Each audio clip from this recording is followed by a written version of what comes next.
Hi అండి. అందరూ బాగున్నారా? Welcome back to our channel. It's Prami's home and kitchen. నేను బాగున్నాను. మీరు కూడా బాగున్నారని అనుకుంటున్నా.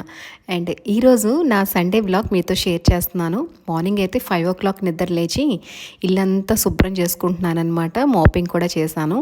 ఎందుకంటే ఆ రోజు నేను రామదేవుని పూజ అనేది చేసుకుందాం అనుకుంటున్నా ఇంట్లో.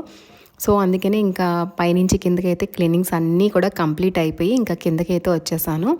కిందన కూడా వాకిలంతా శుభ్రంగా నీట్గా వాష్ చేసేసి ముగ్గు అయితే పెట్టుకుంటున్నా. ఇక్కడ వైజాగ్లో అయితే వర్షాలు పడుతున్నాయి అన్నమాట బాగా. సో ఇంకా కొద్దిగా అయితే ఇంకా లేట్గానే లేస్తున్నాను. అంతే ఎర్లీ హవర్స్ అయితే ఇంకా లేవలేకపోతున్నా. 5 o'clock నుంచి అయితే వర్క్ స్టార్ట్ చేస్తున్నాను. అండ్ తెల్లవారిపోయింది చూసారు కదా. ఇక్కడికి వచ్చేసరికి నేను 6:15 అలా అయిపోయిందనమాట. అండ్ ఇంక ఇవాళ అయితే పిల్లలు కూడా ఇంట్లోనే ఉన్నారు. వాళ్ళైతే ఫుల్గా రెస్ట్ తీసుకుంటున్నారనమాట. చల్లగా ఉంది కదా, ఇంకా నేను కూడా ఎవరిని లేపలేదు, వాళ్ళిద్దరిని నిద్రపోతున్నారు. ఇంకా కిందకు వచ్చి నా క్లీనింగ్స్ అన్నీ కంప్లీట్ అయ్యాక అప్పుడు వెళ్ళి లేపుదాం నిద్ర అనుకుంటున్నా. అండ్ ఇవాళ ఏంటంటే ఇక్కడ సింపుల్గా 7 చుక్కల ముగ్గు వేద్దాం అనుకుంటున్నాను. వర్షం పడుతుంది కాబట్టి ఇంకా చాక్ పీస్ అయితే నేను యూజ్ చేస్తున్నా. వర్షం పడకపోతే మనం పిండి ముగ్గు వేసుకుంటే బాగుంటుంది. బయటన వేసిన ముగ్గు లాస్ట్ డే వేసిన ముగ్గు అంతా కూడా మొత్తం చెరిగిపోయినట్టు అయిపోయిందనమాట. ఇక అందుకే ఇంకా ఈ చాక్ పీస్తో అయితే ముగ్గు పెట్టేసా. బయట కూడా చిన్న ముగ్గు పెట్టాను, ఎందుకంటే వర్షం బాగా పడుతుంది. ఇంకా తర్వాత నేను పైకి వచ్చి వెంటనే అయితే ఫ్రెష్ అయిపోయాను. ఫ్రెష్ అయిపోయి ఇంకా పిల్లలు ఇంట్లో ఉన్నారు కదా, ఫస్ట్ నేను ఇంకా బ్రేక్ఫాస్ట్ సెక్షన్ అనేది కంప్లీట్ చేసేసుకుంటే నేను పూజ అనేది చక్కగా ఇబ్బంది లేకుండా చేసుకోవచ్చు. మళ్ళీ నేను పూజలోకి వచ్చేసానంటే వాళ్ళు మళ్ళీ ఆకలి ఆకలి అంటారు. సో అందుకనే ఇంకా ఫస్ట్ అయితే బ్రేక్ఫాస్ట్ కంప్లీట్ చేసేస్తున్నాను. అండ్ పిల్లలకు కూడా కొద్దిగా స్నానం ఎర్లీగా చేసి ఇమ్మన్నా అనమాట. నేను లేచిన వెంటనే వాళ్ళకు కూడా కొద్దిగా హాట్ వాటర్ పెట్టేసి ఇచ్చేసాను. వాళ్ళిద్దరు కూడా స్నానాలు తొందరగానే అయిపోయాయి ఆవేళ. ఇంకా ఇవాళ ఓన్లీ ఇడ్లీ ఒకటే ప్రిపేర్ చేస్తున్నాను. చట్నీ అయితే ఏం ప్రిపేర్ చేయట్లేదనమాట. ఏవైనా పొళ్ళు లేదు అంటే పాలతో కానీ పిల్లలు అయితే తినేస్తారు. సో వాళ్ళిద్దరు మాత్రమే ఒక 2 plates అయితే ఇలా పెడుతున్నా అనమాట. అండ్ పెట్టేసి ఇంకా నేనైతే పూజ పని అనేది స్టార్ట్ చేసుకుంటాను ఇప్పుడు. రామదేవుని పూజ కోసం అయితే మనం ఏమీ కూడా పెద్దగా ముందు రోజు నుంచి హడావడి పడిపోయి ఇబ్బంది పడిపోయి అలాంటి పూజ మాత్రం కాదనమాట. చాలా ఈజీగా సింపుల్గా చేసుకోవచ్చు అనమాట. అంటే ఫాస్టింగ్ కూడా అవసరం లేదు. మనం మార్నింగ్ నుంచి ఫాస్టింగ్ ఉండి పూజ అయ్యే వరకు ఫాస్టింగ్లో ఉంటే సరిపోతుంది. పూజ అయ్యాక అప్పుడు మధ్యాహ్నం భోజనం చేసి ఒంటిపూట ఉంటే సరిపోతుంది. నైట్కి మనకి ఒకవేళ శక్తి ఉందనుకుంటే పాలు ఫ్రూట్స్ తినొచ్చు, లేదు అనుకుంటే ఏదైనా టిఫిన్స్ చేసేయచ్చు అనమాట. సో నేనైతే ఇంకా టిఫిన్ సెక్షన్ అనుకుంటున్నా. మార్నింగ్ మాత్రం ఏం తిన్ను, పూజ అయిపోయాక వన్స్ లంచ్ మాత్రం చేస్తాను. ఆ వేళ ఉల్లిపాయ వెల్లుల్లిపాయ అనేది యూజ్ చేయను అనమాట ఇంట్లో. అండ్ నైట్ కూడా నేను ఇడ్లీ పెట్టేసుకుందాం అనుకుంటున్నా. సో అలా అయితే అనుకొని ఇంకా పూజ అయితే స్టార్ట్ చేశాను.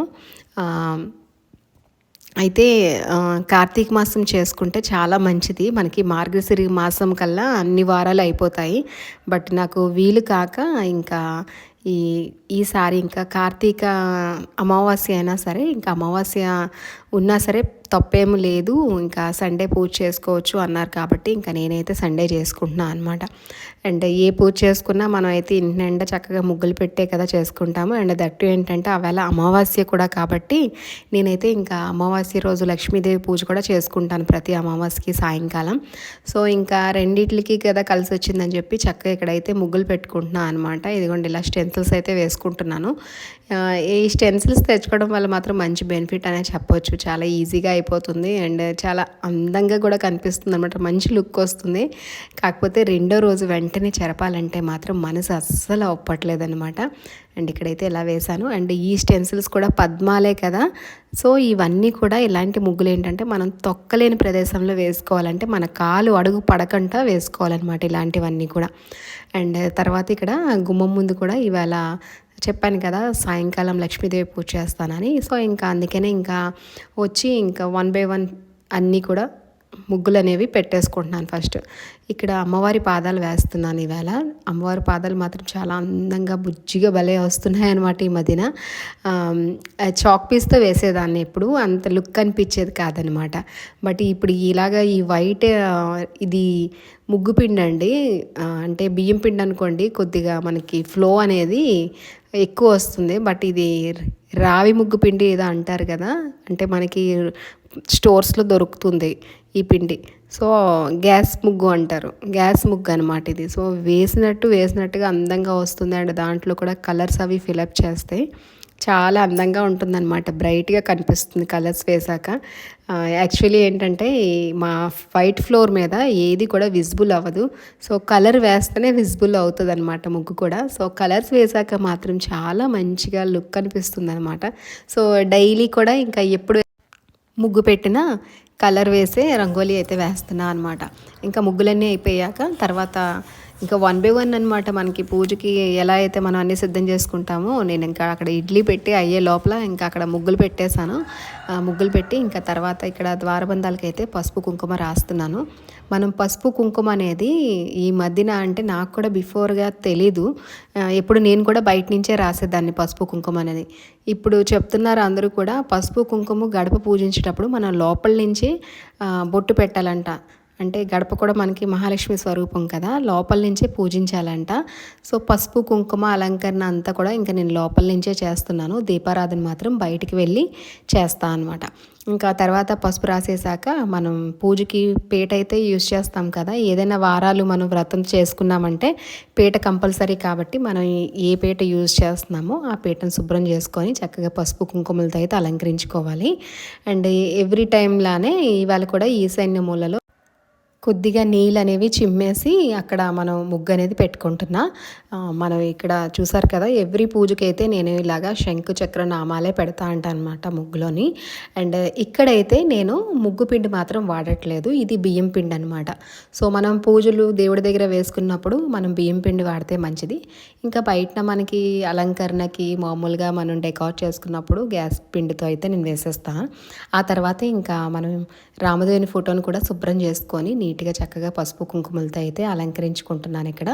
ఇంకా అలంకరించుకొని పెట్టుకొని ఆ తర్వాత ఇంకా ఇంట్లో మనం దీపారాధన అనేది చేసుకుంటాం అనమాట. అంటే పీఠం వేసి ఏ పూజ అయినా సరే మనం పీఠం అనేది వేరేగా పెట్టుకుంటాం కాబట్టి అక్కడికంట ముందు మన ఇంట్లో పూజ మనం డైలీ ఎక్కడైతే నిత్య పూజ చేస్తామో అక్కడ కూడా దీపారాధన చేసుకోవాలన్నమాట. అండ్ ఇక్కడ చూస్తున్నారు కదా, పీట వేసి పీట మీద కూడా కొన్ని అక్షింతలు అనేవి వేసి పసుపు కుంకుమతో అలంకరించుకున్నాం కాబట్టి దానిపైనే ఫోటో పెడుతున్నా అనమాట. సో మనం ఏ పీట వేసినా సరే ఇదే పద్ధతి అనమాట. అయితే కొన్ని పూజలకి మనం బియ్యం పిడికలతో వేస్తాము, కొన్ని పూజలకి అవసరం లేదు. రామదేవుని పూజకి అయితే అవసరం లేదు, మామూలుగా అక్షింతలు వేసి ఫోటో పెట్టుకోవచ్చు అనమాట. ఆ తర్వాత ఇంక ఇక్కడ నైవేద్యం అండి. నైవేద్యం అయితే చాలా ఈజీ అనమాట. ఒక ప్లేట్లో చూసారు కదా, బొంబాయి రవ్వ తీసుకున్నాను. అది ఏమి వేపకంట తీసుకోవాలి పచ్చిగానే. ఇంకా ఆవు పాలు కూడా పచ్చివే, ఆవు నెయ్యి, ఇంకా దానికి తగినంత పంచదార వేసి ఈ రామదేవుని పూజకి ఏంటంటే మనం 5 ఉండలు చుట్టుకోవాలన్నమాట. ఎక్కువ అవ్వకూడదు, తక్కువ అవ్వకూడదు. 5 ఉండలు చుట్టుకుంటే సరిపోతుంది. అదే మనం నైవేద్యంగా పెడతామన్నమాట. అండ్ ఆ నైవేద్యం కూడా ప్రిపేర్ చేసేసుకొని ఇంకా నేనైతే ఇంట్లో దీపారాధన డైలీ మనం ఎలా నిత్య పూజ చేసుకుంటామో అలాగా పూజ ఇక్కడ చేసుకుంటున్నా. అండ్ కొద్దిగా అయితే ఇవన్నీ చేయాలంటే టైం అయితే మనం కొద్దిగా ఎర్లీగా లేస్తేనే ఇలాంటి పూజలు మాత్రం అవుతాయి. ఏమాత్రం కొద్దిగా ఈజీగా చేసుకుందామన్నా సరే మనం ఎన్ని పనులు చేసుకొని ఇంట్లో పనులన్నీ చేసేసరికి కొద్దిగా అయితే లేట్ అయిపోతుంది. నాకు కూడా అలాగే అయిపోయింది. 10 o'clock అయిపోయింది, తెలియలేదు. 10 o'clock అయిపోయింది. ఇంకా పూజ కూడా నేను స్టార్ట్ చేయలేదన్నమాట ఈరోజు. సో ఇంకా దేవుడికి దీపారాధన చేసేసి ఇంక ఇక్కడ దగ్గరికి పీఠం దగ్గరికి అయితే వచ్చాను. ఇక మనం పూజ చేసిన పటానికి చక్కగా పువ్వులతో అయితే అలంకరించుకోవాలి. అయితే దండ వేస్తే చాలా మంచిదండి. నాకైతే ఇంకా దండ గుచ్చడంకి అంత టైం సరిపోలేదు. ఇంకా నేనైతే దండ వేయలేకపోయాను. ఎవరైనా సరే పూజ చేస్తే దండ వేస్తే చాలా మంచిదట. సో ఆ తర్వాత ఇంకా అలంకరించుకున్న తర్వాత మనం ఏ పూజ చేసినా సరే మన ఇంట్లో అట బంగారం విగ్రహం ఉన్నా సరే, వినాయకుడిది వెండిది ఉన్నా సరే పసుపు ముద్దతోనే వినాయకుడిని చేసి పెట్టాలట. ఎందుకంటే పార్వతీ తల్లి మనకి స్వామిని పసుపు ముద్దతోనే కదా చేసింది. అందుకని ఏ పూజకైనా సరే పసుపు ముద్దతోనే మనం వినాయకుడిని చేసి చక్కగా అయితే పూజించుకోవాలన్నమాట. ఇక మనం చేసిన వినాయకుడిని అలా డైరెక్ట్గా అయితే పీట మీద పెట్టకూడదండి. చిన్న ప్లేట్ కానీ లేదంటే చిన్న తమలపాకు కానీ ఉంటే దానిపైన కూడా కొద్దిగా అక్షంతలు పసుపు కుంకుమతో అలంకరించి స్వామిని అయితే పెడతామన్నమాట. పెట్టి ఇంకా చక్కగా మనం పసుపు కుంకుమ బొట్టు పెట్టి స్వామిని కూడా అక్కడ మనం ఆవాహనం చేస్తామన్నమాట. ఇక మనం ఏ వ్రతం చేసినా సరే మనం పూజ చేసినప్పుడు ఒక కలశంలో నీళ్ళు, మళ్ళీ ఒక ప్లేట్, కొన్ని అక్షింతలు అనేవి మన చేతికి అందినట్టు ఉంచుకోవాలన్నమాట, పువ్వులు అనేవి. సో అదైతే నేను కూడా చూసారు కదా, కిందన అలా అరేంజ్ చేసుకొని ఇంకా దీపారాధనకి అయితే స్టార్ట్ చేశాను. దీపారాధన చూసారు కదా, గంట కొట్టి దీపారాధన అయితే చెయ్యాలన్నమాట. దీపారాధన చేసి దీపం వెలిగించినప్పుడు దీపానికి ఒక మంత్రం ఉంటుంది, ఆ శ్లోకం చదువుకుంటే మంచిది. అయితే ఇలా దండం పెట్టుకోవాలండి. శుభం కరోతి కళ్యాణం, ఆరోగ్యం ధన సంపద, శత్రుబుద్ధి వినాశాయ, దీపజ్యోతి నమోస్తుతే అని ఇలా దండం పెట్టుకుంటే సరిపోతుంది. ఒకవేళ అది కూడా మనకి రాలేదనుకోండి, దీపం జ్యోతి పరబ్రహ్మ అని కూడా దండం పెట్టుకొని చక్కగా దీపానికి మనం పసుపు గంధములతో ముందే మనం అలంకరిస్తాం కదా, గంధం పసుపు కుంకుమతో. మళ్ళీ కూడా మనం కొన్ని అక్షింతలు, కొద్దిగా బొట్టు, ఒక పువ్వు వేసి దండం పెట్టుకుంటే చాలా మంచిదన్నమాట దీపానికి. ఇంకా అదంతా అయిపోయాక ఇంకా మనం షోడోపచార పూజ అనేది చేసుకోవాలి. రామదేవుని పూజా కథలోని ఇవేమీ ఉండవండి, షోడోపచార పూజ ఏమి ఉండదు. సో మనం అయితే చేసుకోవాలన్నమాట ఇవన్నీ కూడా సంకల్పం చెప్పుకొని. సింహాసనం సమర్పయామి, పాద్యోపాద్యం సమర్పయామి, ఆర్ఘ్యో ఆర్ఘ్యం సమర్పయామి, ఆచనీయం సమర్పయామి, పంచామృత స్నానం సమర్పయామి, శుద్ధోదక స్నానం సమర్పయామి, వస్త్రం సమర్పయామి, యజ్ఞోపవీతం సమర్పయామి.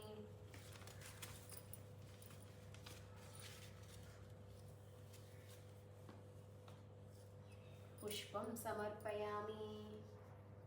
ఓం కేశవాయ స్వాహ, ఓం నారాయణ స్వాహ, ఓం మాధవాయ స్వాహ, ఓం గోవిందాయ నమః, ఓం విష్ణువే నమః, ఓం మధుసూదనాయ నమః, ఓం త్రివిక్రయాయ నమః, ఓం వామనాయ నమః. ఓం ఒకవేళ షోడోపచార పూజ అంటే ఏంటో తెలియని వాళ్ళైతే మనకి మనం యూట్యూబ్లో సెర్చ్ చేస్తే మనకి షోడోపచార పూజ అంటే ఏంటో తెలిసిపోతుంది. సో ఇప్పుడు నేను చేసుకున్న విధానం కూడా అంతేనండి. నేను కూడా మంత్రాలు ఏవి చదవను అనమాట, అన్నీ సమర్పించుకొని అక్షంతలు వేసుకుంటే సరిపోతుంది. మనం అన్ని మంత్రాలు చదవలేనప్పుడు మామూలుగా ఆ వర్డ్ ఒకటి చెప్పి స్వామికి మనం చక్కగా షోడోపచార పూజ అనేది చేసుకోవాలన్నమాట. చేసుకొని ఆ తర్వాత మనం నైవేద్యం పెట్టిన 5 ఉండలు ఉన్నాయి కదండి, రామదేవునికి 5 ఉండలు నైవేద్యం పెడతాము. ఈ 5 ఉండల్లో ఒక ఉండ రామదేవునికి, 2వ ఉండ బ్రాహ్మణుడికి, 3వ ఉండ ముత్తైదుకి, 4వ ఉండ మన కుటుంబ పరివారంతో, 5వ ఉండ పూజ చేసినందుకు మనము తీసుకోవాలన్నమాట నైవేద్యం కింద. సో ఇంకా ఫస్ట్ అయితే మనం పూజ అంతా అయిపోయాక బ్రాహ్మణుడికి వెళ్ళి మనం ఆ వండతో పాటు దక్షిణ తాంబూలాలు అయితే ఇవ్వాలన్నమాట. ఇక కథ చదివినప్పుడు మనం చేత్తో అక్షింతలు పట్టుకుంటాం కదండి. కథ చదివాక అక్షింతలు కొన్ని మన మీద, మన ఇంట్లో పిల్లల మీద, ఆ తర్వాత మన ఇంటి మీద అయితే జల్లుకోవాలి. సో ఇలా అయితే పూజ అనేది కంప్లీట్ అవుతుంది. ఈ పూజ 5 లక్షవారములు 5 ఆదివారములు అయితే చేసుకోవాలి. ఉద్యాపన చేయవలసిన అవసరం లేదు, 10 వీక్స్ అయితే సరిపోతుంది. సో నా పూజ అయితే ఇలా కంప్లీట్ అయిందండి, సండే ఫస్ట్ వీక్ అనమాట. అండ్ మీకు ఎలా అనిపించింది? నా పూజ నచ్చితే ఒక లైక్ ఇవ్వండి అండ్ స్కిప్ చేయకుండా ఎండ్ వరకు వాచ్ చేస్తేనే ఒక వ్యూ వస్తుంది. అండ్ కొత్త వాళ్ళు ఎవరైతే వాచ్ చేస్తున్నారో చూసిన వెంటనే సబ్స్క్రైబ్ చేసుకొని ఒక వ్యూ ఇవ్వండి. మీరు ఇచ్చిన 1 వ్యూ నాకు చాలా మోటివేషన్, ఇంకా సపోర్టివ్గా ఉంటుంది. మళ్ళీ ఒక మంచి బ్లాగ్తో మీట్